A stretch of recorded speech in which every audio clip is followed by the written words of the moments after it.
الذي لا يفعل الخطأ هو الشخص الذي لا يفعل شيء. بغيت تعرفوا هذه المقولة منين جات وعلاش جات؟ اجيو تسمعوا.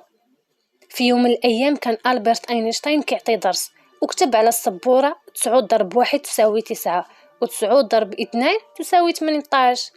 وكمل ألبرت اينشتاين في جدول الضرب ديال 9 حتى وصل ل 9 ضرب 10 وكتب الخارج هو 91.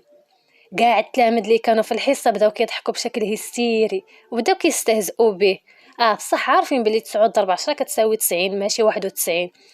هنا ألبرت اينشتاين تسنى التلاميذ حتى كملوا من الضحك والاستهزاء وقال لهم، قال واخا انا كتبت كاع النتائج 9 اللي دازت صحيحه حتى واحد ما مدحني ولا صفق ليا، وغير خطيت خطا واحد كلشي بدا كيضحك ويستهزأ عليا.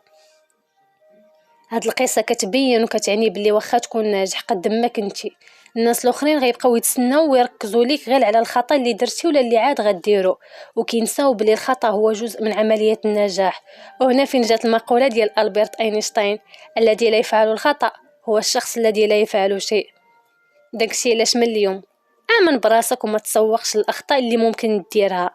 ثق في راسك ونسى الناس وخدم على ذاتك وفهم بلي الخطأ ماشي عيب وماشي هو اللي غيوقفك، لا غير تعلم منه وتفادى تعاودو. وديما سعى باش تكون حسن من اللي فات.